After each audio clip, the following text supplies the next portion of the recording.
درود میگویم به همه شما دوستان خوب و نازنین و نفرانی که تازه با شبکه سفینه پیوسته هستید. دوستان گرامی قدر، برنامه نوبتی دنیا پر از جوانی است در موضوع سبب و عامل‌های مناقشه و نزاع میان نورسان و جوانان.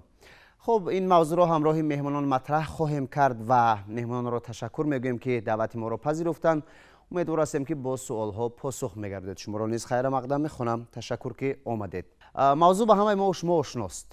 سبب و عامل‌های پیدایش مناقشه و نزاع میان نورسان و جوانان را در چی می‌بینید؟ با وجود اومدن مناقشه‌ها بین نورسان، این اساساً یعنی بی‌مسئولیتی پدر و مادر به حساب می‌رود که در تربیت فرزندانشون اهمیت نمی‌دهند و بسیارتر این چیزها دچار اون می‌گردند که یعنی کودکان یا نورسان بسیارتر با مناقشه‌های داخل مکتبی و داخل یعنی کوچگی و داخل محلگی یعنی روبرو میشن و بسیارتر یعنی در این عامل اجتماعی یعنی رول اساسی را بازی میکنه، زیرا که بسیار نورسان ما یعنی تربیت رو از کوچه میگیرن و یعنی مدامی که در کوچه تربیت نادرست هست الکی همون چیز نورس در خودش قبول میکنند و چیز خطا قبول کردگی نورس در معینه سر که الکی انکاس یافتگی است، اون چیز با آسانی برطرف کردن دشوار است. پیش از همه سبب سر زدن مناقشه ها بین نورسان یعنی جوانان در آن انعکاس می‌یابد که نبودن نظارت قطعی از طرف والدین آنها، از طرف پدر و مادران آنها به حساب می رود و حکومت جمهوری تاجیکستان این را به نظر گرفته 2 آگوست سال 2011 قانون جمهوری تاجیکستان درباره مسئولیت پدر و مادر در تعلیم و تربیت فرزند را قبول نمود که در آن یک چند عهده‌داری‌های پدر و مادران در تعلیم و تربیت فرزند آورده شده است و یکی از مسئولیت‌های اولین درجه پدر و مادران در تعلیم و تربیت فرزند این به حساب می‌رود که باید پدر و مادران برای راه درست را به فرزندان خود آموزانیدن باید سعی و کوشش کنند. هر یک فرزند در آینده می‌خواهد صاحب کسب بشود و پدر و مادر اولین درجه باید برای انتخاب درست کسب فرزند خود برای او مکتب مؤسسه های تحصیلاتی که در آنجا فرزندش باید تحصیل کند آن را انتخاب نماید و از بالای آموزش خط و سواد فرزندان خود نگاهداری کند و از خط و سواد آنها بهره‌ور شوند و مناقشه بین جوانان در عین حال بسیارتر به نظر میرسد و ما که خوانندگان مکتب‌ها میباشیم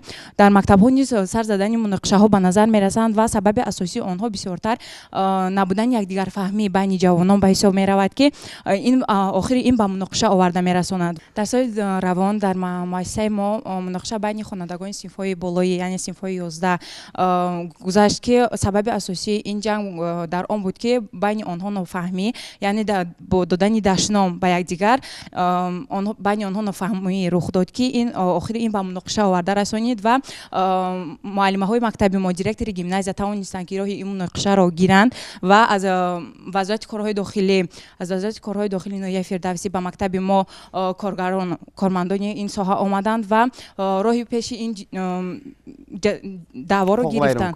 وقتی که خوانندگان رو مناقشه میکنند بین یکدیگر، پدر و مادر به مؤسسه آمده آن عیب را به دوشی معلمان مؤسسه که به دیرکتور مؤسسه میکنند که شما در مناقشه فرزندان ما گناهکار هستید. نه، اینجا معلم گناهکار نیست. طلبه من خود صنف 11 هستم، 6 ساعت در نزد معلم هستم و ما تعلیم و تربیت که برای دانش است، برای سرقل دادن دانش خود می‌آموزاند. ما از دیگر ساعت‌های باقی مانده در خانه هستیم. وظیفه پدر و مادر است برای ما را تربیت کردن. حالا هست پدر و مادرانی هستند که سحر فرزندان آنها از من میبینم همین چیز رو که فرزندان آنها از خانه میبرند، آنها خبر نمیگیرند که فرزندان آنها با خود جزدان میگیرند یا اینکه نمیگیرند و مؤسسه میبرند. بعد کجا که این معلمان رو گناهکار میکنن. در اینجا پدر مادران را هم گناهکار کردن ممکن است، چون که بسیار از پدر مادران هستند که در وظیفه‌های دولتی قرار دارند و آنها رفته در کار هستند، نمیدانند که فرزند آنها به چه کار بار مشغول است. ولی وظیفه هر یک پدر مادر این است که حداقل در یک روز باید 15-20 دقیقه با فرزند خود هم صحبت شود و از حال او پرسان شود که آیا او در مؤسسه بود، درسایش را خوند و نخوند و به مؤسسه آمده باید که از معلمان پرسان شود آید به فرزند خود که آیا او در درس اشتراک میکند یا اینکه نه.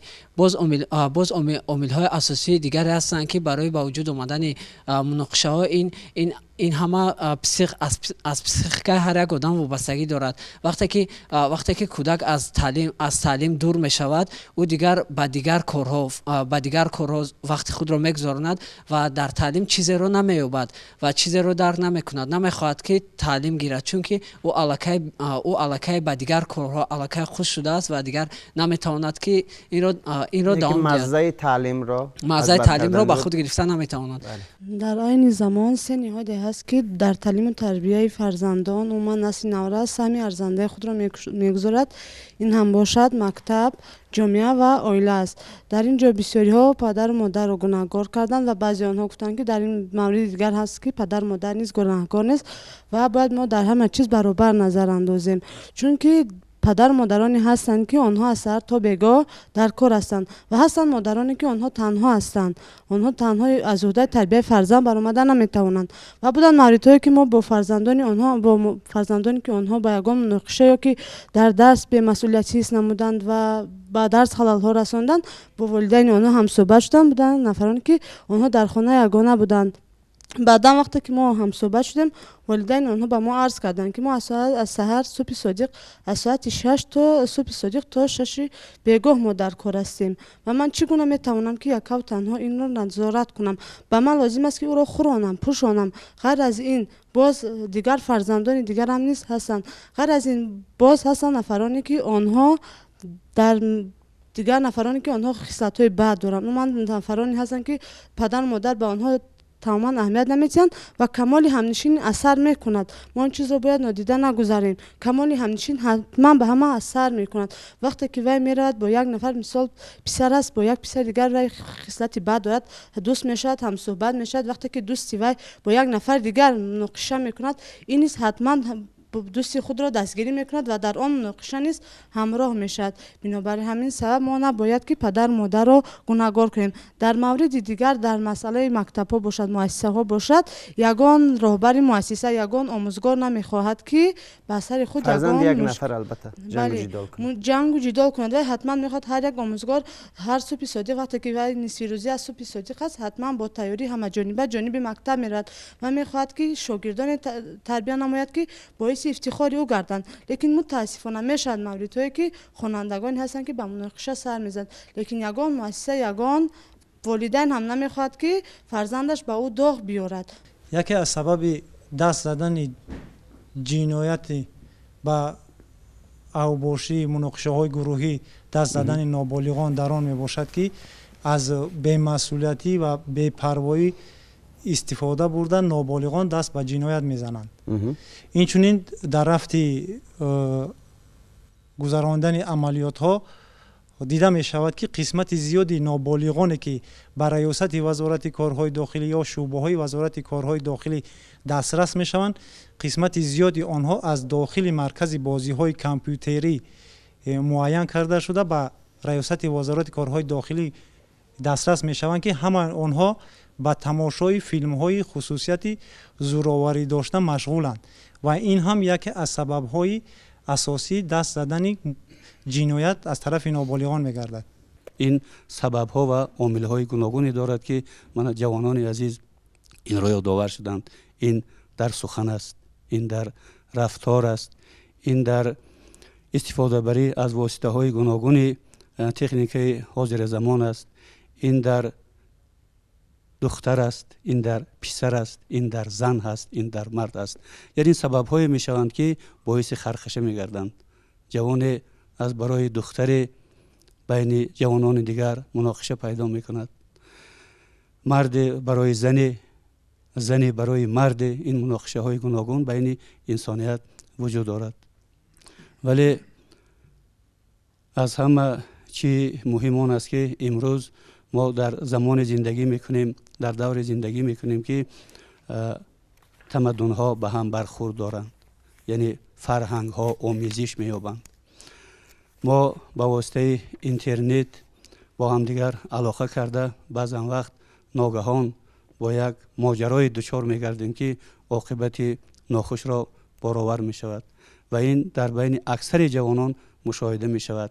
یک سخن دغل، یک سخن ناجا می تواند که باعث گردد بین جوانان مناقشه کلان پیدا شود. 25 شهر و ناحیه‌ای که ریاست مهری ولایت ختلان امروز نظارت میبرد، در بجز شهرها در موضعهای دهات این خیلی مناقشه ها کمتر به نظر میرسند.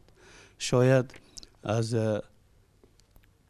تعلیم و تربیت در اونجا دیگر خیلتر به راه مانده شده است. شاید از آنی که برادری عزیز گفتند در آنجا اهالی نسبتا کمتر است که باعث این مناقشه ها کم میگردد، ولی در شهرها احیان دیده میشوند. بین جوانانی که شاید فکر من خطا باشد در مشقگاه ها، یعنی در مکتب های مخصوصی ورزشی تعلیم و تربیه میگیرند و شاید بعضی مربیه هایی هستند که آن رسالتی که بجز مشق دادن به آنها درس آدمگری و اخلاق آموزد، تمکین و تحمل آموزد، شاید فراموش میگردد که بین جوانان این گروه یا این محل به محل دیگر بعضا وقت برای زور آزمایی مناقشه های می شوند که چشم نادید و گوش ناشنید است. در اینجا عامل های بودایی نزاع در بین جوانان نورسان البته خیلی و خیلی زیاد است البته، و این عامل ها را از نگاه علمی عالمان به تصنیف حتی میکنند، مثلا عامل های پسیکولوژی، مثلا خب اجتماعی، پداگوژی، خب و به این مانند عامل های زیادی هستند که البته وقتی که مثلا در نورستی مثال میگیریم، انکشاف نورستان به قول هم از نظر اجتماعی صورت میگیرد، هم از نظر پسیکولوژی صورت میگیرد، هم از نظر بیولوژی صورت میگیرد. وقتی که این انکشافیابی ها به هم موافقت نمیکنند، البته که نورستان به نمون از هنگام انکشافیابی در این زمینه سال با یک حالت بحران گرفتار میشوند. وقتی به حالت بحران گرفتار شدند، البته اونها را حسیات‌های منفی فرا میگیرد و در زمینه این حسیات‌های منفی خانه‌ها اونها هنگام معاشرت با نمیدونم پدر مادر خود باشد، با مثلا رفیق خود باشد یا با آموزگار باشد، حتما که با اندک نمون یک سبب‌ها عامل‌های ناشید هم باشد با مناقشه برمیخیزند، مثلا این شو هستند. و البته باید بگیم که طوری گفتیم در بالا جایش اگریسیون از انسان ها امر طبیعی هست، زیرا البته ما نمیتونیم بگیم که اگریسیون پدیده منفی هست گفتن تو این پورا، چون که اگریسیون انسان بعضا بسیار موردها برای برآمدن از حالت های یعنی ناامیدی، از حالت مثلا مایوسی کمک میکند.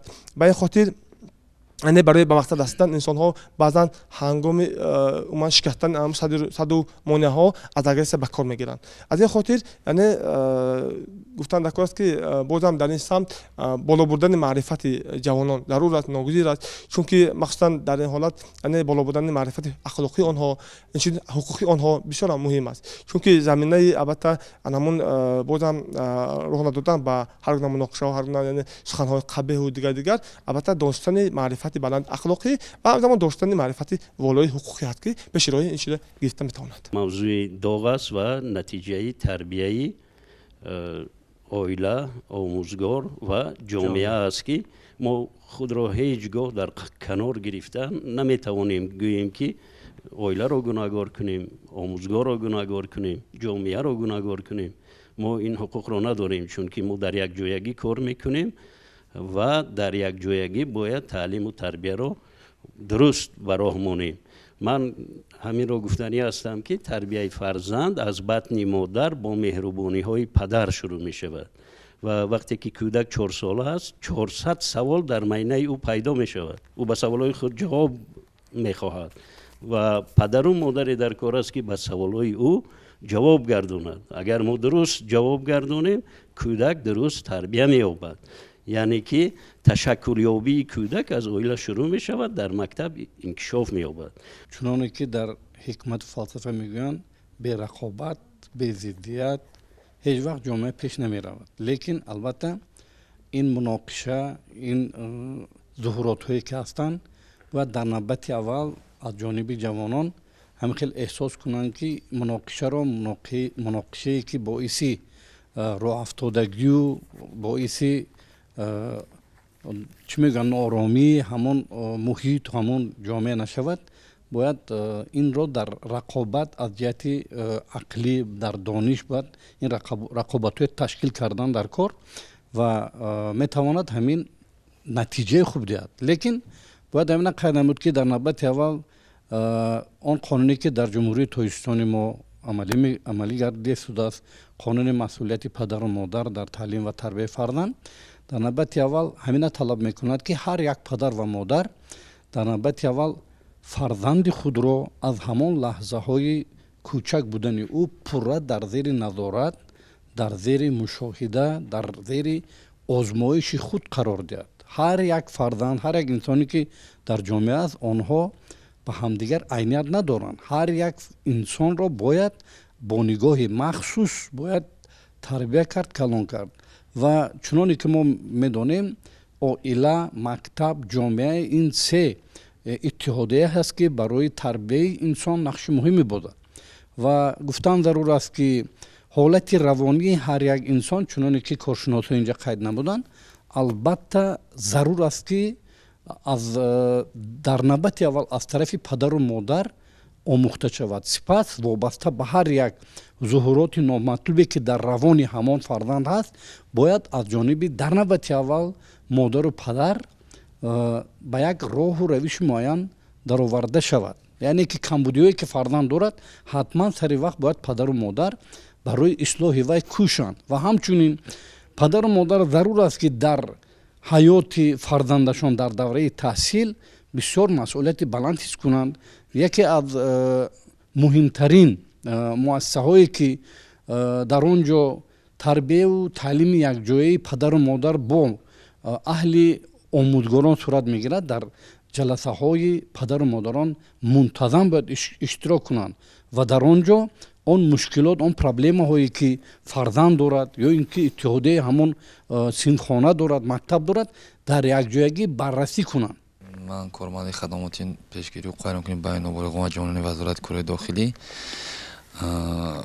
яъне пешниҳод карда мешавад ки 261 ҷиноят дар ҷумҳурӣ, яъне ки аз тарафи ноболиғон ташкил медиҳад, ки соли гузашта 350 ҷиноят буд, яъне ки 89 ҷиноят камшавӣ ба назар мерасад дар сатҳи ҷинояткорӣ дар аз тарафи ноболиғон. ва авбошие ки мисоли ози муноқишаи гурӯҳие ки гуфтем гузаштем, яъне ки дар сатҳи ҷумҳурӣ бошад 15 адад ташкил медиҳад, яъне 15 адад шудаги соли 2019 ва соли 2018 бошад 28 адад, яъне ки 13 адад камшавӣ ба назар мерасад.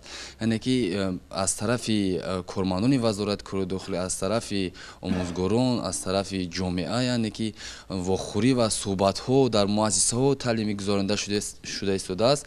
аз ҳамин сабаб сатҳи ҷиноятӣ яъне пастшавӣ рафта истодааст. ҳаминро қайд кардани ҳастем. ва нисбати ҳуқуқвайронкунӣ байни ноболиғон мисол дида мешавад дар ҷомеаи хунон, дар ҷомеа, яъне ки дар шаҳри душанбе мисол мо аз ҷониби мо амалиётҳо гузаронида мешавад ва дар 2188 амалиёте ки мо гузарондем аз тарафи кормандони мо гузаронида мешавад, 6566 нафар ноболиғ дастрас кардагианд. аз оврагарди, талбандагӣ ва дигар ҳуқуқвайронкуниҳо ба шӯъбаи корҳои дохилӣ бурда мешавад ва нисбати онҳо аз қонуни ҷумҳурии тоҷикистон дар бораи масъулияти падару модар протоколи маъмурӣ тартиб дода мешавад, ки протоколи маъмурӣ яъне ташкил медиҳад 7448 протоколи маъмурӣ нисбати падару модар, яъне ки тартиб дода шудааст. хуб чӣ самар меорад вақте ки шумо наврасон ва ҷавононе ки ҳуқуқ вайрон мекунанд дастгир мекунед ва албатта волидайни эшонро ҷазо медиҳед? намедонам, шояд тавассути қонуну ҳуқуқҳои муқаррар гардида худи эшонро ҷазо медиҳед. оё самараи хуб ба бор меояд ва ё ин ки бозам такрори ҳамин амалҳо ба назар мерасад? бисёртар мисол баъзан вақте мешавад ки мисол дуюмбора фарзанди онҳо ба ҳамин ҳуқуқвайронкунӣ дастрас карда мешавад ва нисбати онҳо боз протоколи маъмурӣ тартиб мешавад, ё ин ки нисбати онҳо суҳбати вохӯриҳо гузаронида мешавад, яъне корҳои пешгирӣ кунонӣ гузаронида мешавад ки аз тарафи онҳо дигар ҳуқуқвайронкунӣ накунанд, не ки баъзан ва дида мешавад. вақте ки мо дар кӯча, дар ҷойҳои ҷамъиятӣ, дар микроавтобусҳо, дар театрҳо, масалан дар ҷойҳое ки масалан ҷои ҷамъиятӣ ҳаст, мебинем бисёр рафтори нодурусти наврасонро, масалан дағалона суҳбатҳое ки ба якдигар дашномҳои қабеҳ додани онҳоро мебинем. бовар кунед дар ҳамон ҷоям агар омӯзгор бошад, ҳамон омӯзгор боз وای میکند، رفتار نادرستی آنها رو گپ میزند یا با آنها در همون حالت ها هم میفهماند دیگر شخصیت ها بی‌طرفند. برای اون که خیر نورسان ما میگوییم که نورسی اینا خردسال هستند، جوان هستند، ممکن است بسیار چیزها رو اینها تا به سر خوردن حاضرم درک نکنند، لیکن هر یک سخنی ما، هر یک سخنی شخصیت های بزرگ که وقتی که کمبودی اونها رو گپ میزنیم یا که رفتار نادرستی اونها رو یا یک سخنی ناجایی که مثلا آنها از دهان اونها میبراید، هر یکی ما اگر همین ها را گفتن گیریم ممکن است که یک تای آن به آنها تاثیر کند. یک سخنی خوبم این میگوید که دارو درمان است برای هر یک شخصیت و همین چیز باید که در جامعه جای خود را یابد، چون که ما میگوییم که تربیه امروز مکتب میگوییم، پدر و مادر میگوییم، اهل جامعه میگوییم. برای همین بی‌طرف بودن در کار نیست. در کدام سن و سالی که مردم ما نباشد باید که ما نورسان رو رفتار نادرستی اونها رو، یک سخن ناجای اونها رو همون حالت گفتن من در کار که بچه این سخن نادرست است، این رفتارت نادرست است، آدم در جای جمعیتی چنین سخن ها رو مثلا نمیگوید. لیکن یا اینکه اگر دو تا جوان بینن که با یکدیگر خرخشه و زن دارن، تماشابین یگان نفر نزدیک نمی رود که گوید بچه ها این نادرست است این کاری شما با کی جنگ میکنید؟ هر دویتان هم مثلا شهروندی همین تاجیکستان، زاده همین تاجیکستان که باید هر یک پرچگی وطن رو دوست دارید، نه با جنگ، با نشان دادن مدنیت که میگن تاجیکی سربلند، تاجیکان سربلند هستند. ما قهرمان های زیادی داریم، ما شاعران گذشته بزرگی داریم که امروز ما آنها رو میآموزیم و فخر از آنها میکنیم که ما چنین یک شخصیت های بزرگ داشتیم. در وقت گذراندن عملیات از طرف کارمندان خدمات پیشگیری حقوق ویرانکنی میان نابالغان جوانان ریاست وزارت کارهای داخلی در شهر دوشنبه عملیات گذرانده می شود و معین میگردند که نابالغان دست به حقوق ویرانکنی زدند. نسبت والدین آنها نسبت زیاده از 2000 نفر والدین آنها طبق ماده 90 کدکس حقوق ویرانکنی مأموری جمهوری تاجیکستان پروتکل های ترتیب داده شده برای چاره‌جویی به سود ارسال کرده شدند. آیا کمشوی همین ها به نظر می رسد در شهر دوشنبه؟ سبب گذراندن عملیات ها، گذراندن صحبت و واخوری ها بود که صادرشوی حقوق ویرانکنی و جنایتکاری در شهر دوشنبه کاهش یافته است، یعنی که کم شده است. در 4 ماه سال 2018 از طرف نابالغان 121 لحظه جنایت صادر شده بود و در 4 ماه سال 2019 باشد 68 لحظه جنایت از طرف نابالغان صادر شده است. این هم باشد سبب گذراندن صحبت و واخری ها با خود نابالغان صنف‌های بالایی و اینچنین با پدر و مادر خوانندگان می باشد که سطح جنایتکاری از طرف نابالغان در حدود شهر دوشنبه پس گردیده است. چگونه میتوانیم، با کدام راه ما میتوانیم که صد راه چنین مناقشه و نزاع رو میان جوانان و نورسان گرفته باشیم و البته جوانان خوب باشیم، نورسان خوب باشیم، فردهای باشیم که در جامعه خدمت کنیم و البته بهره آبادی و پیشرفت کشور عزیزمان تاجیکستان دست خیر داشته باشیم. هر یک پدر و مادر در برابر قبول قانون جمهوری تاجیکستان درباره تعلیم و تربیت فرزند عهده‌دار هستند و وظیفه‌دار هستند که فرزند را به راه درست هدایت کنند. یگان پدر و مادر در بدی فرزند نیست و آنها می‌خواهند که فرزند آنها یک شخص کامل حقوق به وای رسیده برای خدمت خلق و وطن خویش یعنی که تیار باشد. ما جوانان همیشه باید که